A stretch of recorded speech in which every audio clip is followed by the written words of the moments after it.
О, достор, карагыла кимди көрүп калдым. Улан Батырда ким отурат бу жерде? Додо пиццада.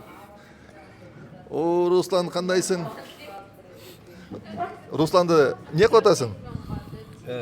Кофе ичип китап менен. Русланды дайыма эле көрсөңөр, самолетто, аэропортто бир жерде отурса дайыма эле китеп окуп атат. Анан дайыма эле бир кызыктуу гаджеттерди колдонот да. Көрсөтчү гаджетиң эмне бул? Мындай көргөн эмесмин. Бул жаңы чыкты да. Extinct деген электрондук китеп. Аха. Абдан арзан да.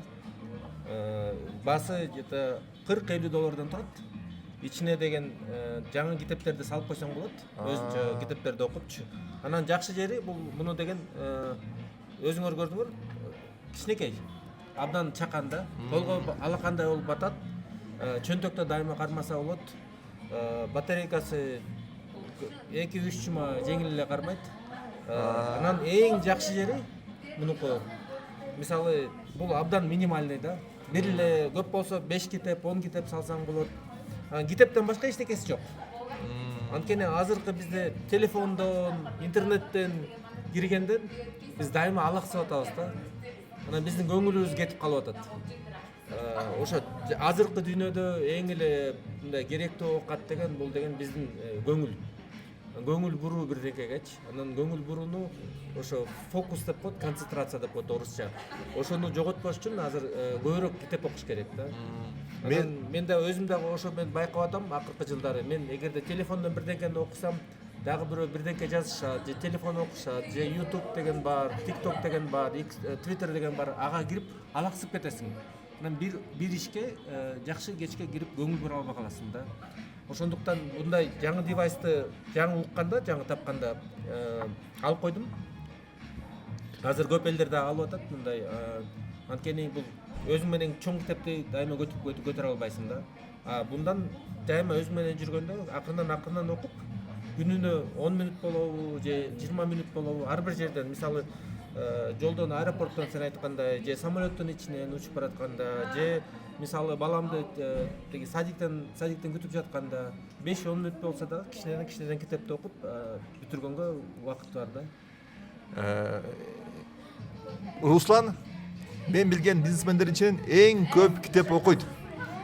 Руслан өзү академиктей. Биз анан бош убактында эле бизнес кылып коет да. Мен билген көбүнчө бизнесмендер вообще китеп окубайт, вообще билимге деле умтулбайт. Руслан болсо Америкада MBA'де окуду, Fulbright программасы мененчи, элитный программа менен, 100% скидка менен.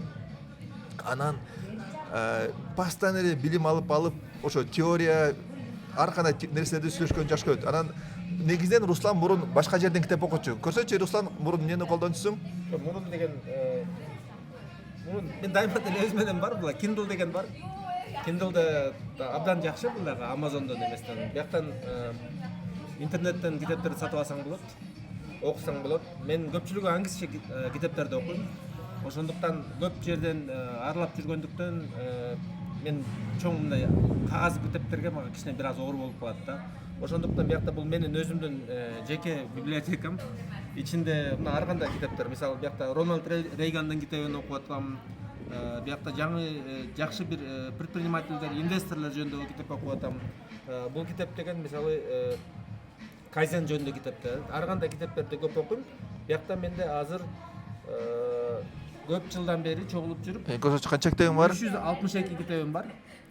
362 китепти акыркы 20 жылда сатып алып окугам. Ошондон ичинен 100дөй китепти бүтүргөм. Вау. Дагы где-то 200дөй да китеп калды аны бүтүрүш. Бирок көп жакшы китептерди мен кайра окуйм. Кайра кызыгып. Мисалы, азыркы окуп аткан китебимди бул Хидеоси жөнүндө, кылычы жок самурай жөнүндө китепти бул экинчи жолу окуп атам. Жакшы китептер болсо, аларды жакшы окуп койгон жакшы да, ошо 2 жолдон.